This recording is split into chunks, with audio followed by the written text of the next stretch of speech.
สวัสดีค่ะ Good morning and welcome to Morning Focus this morning คุณชิกา And I am Pattani รักษาวงศ์ Let's get straight to some of the topics we'll be discussing Indeed, today. an early general election is looming perhaps as early as the end of this month. Are you excited?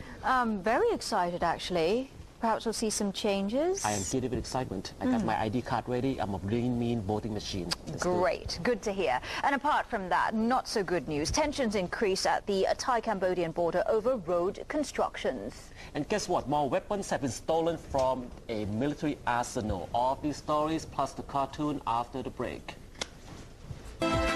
Welcome back once again. You're with us here on Morning Focus, and now the latest developments or news just in, Kun Waranai. Before we do the headlines, this morning the 300 police officers have moved into the Chamai Marachet Bridge, a site of the PAD protest, to clear the area for traffic. Now 300 of them moved in, they tore down the tents. The protesters were at first surprised that they moved in. There were some arguments, but everything settled peacefully. Right. So if you're going that way this morning, now you have more road to drive on. The roads are clearer, and just another point here that they are allowed to continue their rallying. It's just that they're not allowed to block roads or to block the traffic. Indeed. Now, moving ahead to the headlines, Thairat newspaper. The headline is House Dissolution is close. The Prime Minister will meet with the Election Commission to discuss the prospects of holding the general election once the Constitution Amendment Bill on the election system are completed. At the 100th anniversary of the International Women's Day, the Prime Minister was booed by worker activists, calling him bloody hands and good only at talking. You know, I saw the footage coming from that little room. It wasn't a big room at all. And the audience just raised up their sign, and the signs were written in Thai, and it said talk only and no action. So it was very much in your face, the Prime Minister. So it was a tough weekend for him then. It really was, I thought. And headlines in other papers. Let's take a look at Kom Chat. Look, it says there more bad news for the people as consumer product prices rise by 10%. Now, many are saying that the government's efforts to tackle the rising price of palm oil is not the right way to go by it. Prime Minister Apisit Wechashiwat will meet with the Energy Policy Committee to discuss the adjustment of the amount of diesel price intervention to ensure that the State Oil Fund would have enough capital to cap the diesel price below 30 baht a litre until the end of April. And the Prime Minister also stressed that the need for authorities to step up efforts to resolve the problems of expensive consumer products, particularly palm oil. Well, actually, if you just import palm oil from Malaysia, it's 38 baht per bottle. That's about 10 baht cheaper than what is sold in Thailand. But we cannot do that because a lot of tycoon in the palm oil industry would go hungry. They may be starving in the street. They would take away that They'll be missing a lot. Exactly. Now, moving on to another headline. Matichon newspaper, 6 areas in Pattani under attack. Military checkpoints were attacked by M79. Monks, security forces and T-shirts are becoming the targets for southern insurgents to gain more media attention, and it's working. A number of monks have chosen to instead receive their morning alms at the temple rather than going out because it is no longer safe. And those were the main headlines that you'll see in today's papers. Let's now take a look at the snap elections that we might be seeing very, very soon. Prime Minister Apisit Wechashiwat has indicated an early House dissolution is likely to be called later this month or early next month to clear the way for the general election. Many believe that the Prime Minister has moved up the schedule because of all the pressures on the government, particularly the rising cost of living and the falling price of rice, which is strange. Everything is on the rise of the food items, but price of rice is falling, which I explained in my Sunday column yesterday that you have read. No, I haven't actually. But if you insist, I will go back. You do every Sunday morning? No, it's not. It's not. But if you insist, I shall consider that. And further details here. Government source says that Prime Minister Apisit has already informed the key figures of the coalition parties and is now waiting for the conclusion of the censure debate after it was postponed due to some irregularities concerning documents and signatures. Now, time Time is also needed for the Election Commission to complete the redrawing of election constituencies in line with the Constitution Amendment Bill, which has recently been endorsed by Parliament. And the source has said that the Prime Minister wanted an early House dissolution because any further delay will have adverse effects on the country and will hurt the popularity of the Democrat Party. And he definitely does not want that, because seeing that the elections are coming up very soon, he's going to have to do his best to reap any extra votes that he can. Right. And speaking about the Election Commission, this past week the Election Commissioner Kun Sotsi Satyatham gave a speech at the seminar talking about how difficult it has been in the past 4 years for her organization to do that job. They have filed about 70% of the case of irregularities in the election have been filed with the court. 70% were dismissed. She even went so far as saying that, the rumors about coup d'etat, she said, if you're going to do it, let's do it. Let's do it. We're so tired of this. So these are not very confident words from the election commissioner, but hope she's having a better week this week because she has a tough task ahead in the next coming general election. Now, ahead of that election, the Prime Minister said that he will ensure a set of measures will be implemented quickly to address the economic woes and the rising cost of living. Observers feel that the announcement of another set of populist measures is a signal that the government is doing its best to milk the popular vote ahead of the early general election. In his weekly TV program yesterday, Prime Minister Pisit said he would chair a meeting of the National Rice Policy Committee to consider increasing the guaranteed price of rice under the scheme in proportion to the rising production cost. I think somebody misspelled the word production. It should be corruption. But like I said, read the article. And some other concerns apart from rice, Kun Waranai.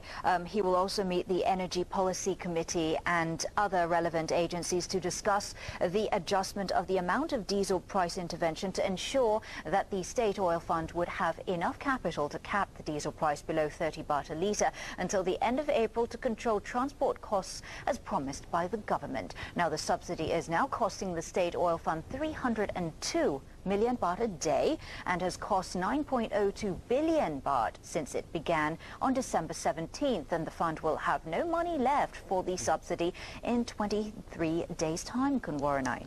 The Prime Minister said there's still room to adjust the oil fund subsidy structure, which is now calculated in advance for the subsidy amount of cooking gas. He also promised to raise the salaries of civil servants and will increase the minimum wage for low-income people, among other measures. Now, he already did all of this over the new year. This may be that he will do it again, increasing the salary and the minimum wage.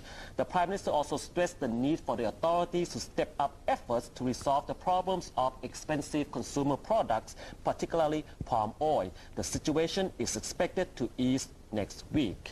And taking a look at some other proactive developments or movements here, because meanwhile, key figures of the coalition have adjusted their positions after learning of the Prime Minister's indication of an early House dissolution. Deputy Prime Minister Sanan Khatom Prasad earlier wanted to split from the Chat Thai Pattana party and set up his own party with members of Ruam Thai Chat Pattana party and also Pheu Pandin party. However, Major General Sanan has since abandoned that idea and is to remain with Chat Thai Pattana, and he reasoned that he had too little time to build a new party, let alone drum up support for the new party as well. Right, now moving on to the comment from Thai Rat newspaper about this issue of a snap general election. Sai Law Fai, a columnist for Thai Rat newspaper, said the government's failure to control consumer prices could turn Prime Minister Abhisit Vejashiva's fate and that of his Democrat Party in the next general election. The Prime Minister also had to go against his earlier promise where he vowed to dissolve the House after the country's economy is heading in the right direction. However, it turned out that he may dissolving because the economy is heading in the wrong direction. And it looks like the longer the government remains in power, according to Sai Law Fa, the more the economy declines. Sai Law Fa said that the Prime Minister, while committed to his job, has not been able to solve the problem of rising cost of living, which stemmed from a series of mismanagement of the economy under his administration. Citing the recent palm oil crisis, as one example. Moreover, the oil price subsidy, according to Sai Law the columnist, is also a disaster where billions were spent to benefit one group of people while others have to shoulder the burden. And meanwhile, political pressure from the opposition, the red shirts and the yellow shirts, as well as the recent conflict between coalition partners over the dissolution, has further isolated the Prime Minister and his party, and the longer the government delay the election, the more likely that the Democrats will be pushed into a corner. Sai Law said these problems would likely give other parties more chances in the general election, and there is a possibility that the Prime Minister may not be able to form the next government. Sai Law said the Prime Minister's weakness and inexperience has been exposed, and many are now questioning his abilities. Those are the words of Sai Law, not us, by the way. No, it's we not have to make that clear. That's very true. And we're going to turn our attention now to other developments which happened over the weekend. Of course, bilateral matters here, because over the weekend, tensions at the Thai-Cambodian border escalated once again as both sides have resumed construction of roads to serve military operations in the disputed border area despite each other's protesting. Many are worried now that this could ignite into a new round of clashes between the two countries. The Thai soldiers resumed building a 2-kilometer-long road to an ancient reservoir north of Pravihan, where Thai border patrol police are stationed. Thai soldiers have completed 70% of the road when border clashes on February 4th brought its construction to a halt. Army sources said Thai soldiers built the road in response to Cambodian soldiers' construction of 2 roads in the disputed area. The source said that Thai soldiers would use the laterite road to reach Gao Sikha Kiri Sawara Pagoda, which is in the 4.6 square kilometer disputed area and currently occupied by Cambodian troops. Now, Thai troops once built a pathway into that temple or pagoda, but they could no longer use that route because Cambodian troops occupied it after breaching an agreement to withdraw military forces. The source says that soldiers will continue to build the road as far as possible, which would be used as a military logistics route as well. Now, Cambodian troops also resumed construction of its 2 roads. One road will lead to the entrance of Pravihan Temple. The other will be used to send reinforcement to Pumakur mountain area west of Pravihan Temple. Meanwhile, the Suranari Task Force plans to conduct a drill in the border area in response to Cambodia's fresh deployment of artillery and troops around Pravihan and Pumakur. And we leave that disputed area and let's now take a look at the weapons gone missing. Indeed. 2 suspects, again. 2 suspects involved in the robbery of weapons from the 1st Infantry Battalion in Prachuap Khiri Khan have been arrested by authorities. The army on Friday filed reports to the police that 130 M16 rifles and more than 100 other weapons, including small machine guns, handguns, a 60mm mortar and a large quantity of ammunition, had vanished. And according to one army source, some of the missing weapons were returned to the arsenal by an anonymous sender later on. And unfortunately, we don't have more details on that yet. Not yet, but 2 suspects is reported to have been detained while a 3rd unidentified surgeon has fled as military authorities raided his house and found some of the missing arms. A source said that the surgeon was known to have been involved in an illegal arms trade, but no one knew yet which smuggling ring he was linked to. Army Chief General Prayut Chan-o-cha confirmed that the missing weapons were stolen with the help of insiders and that the army was trying to recover those weapons. He admitted that there have been weaknesses in the army's weapons inventory system, resulting in several incidents in which weapons were stolen over the past several years. The army chief has pledged to do his best to solve the problem. Now, moving on to the cartoon. Yes, it's coming from Matichon today. Indeed. And today it features Muammar Gaddafi. Of course, he's the rebel Libyan leader. He's the official leader. He is the official leader, all right. And he's calling the Prime Minister, our Prime Minister, exactly, Kunapisit, for some advice. Now, Gaddafi say, "Hi, is this PM Mark? This is Gaddafi calling. Can you please advise me on something?" He asked. Well, he continues to say, "You'll be Gaddafi." So what else did Gaddafi have to say? He What said, exactly? can you please tell me the principles of the crackdown which your government flawlessly managed during the dispersal of protesters in your country last year? And that's the end of the joke. But actually, Gaddafi can ask me. I can tell him what to do. See, the Libyan army used AK-47. Just tell the world that the protesters were shot by M16. It's the similar as the DSI explaining the death of the Japanese cameraman. Right? You might it's want just in reverse. You might want to send Muammar Gaddafi an email. He can give me a call.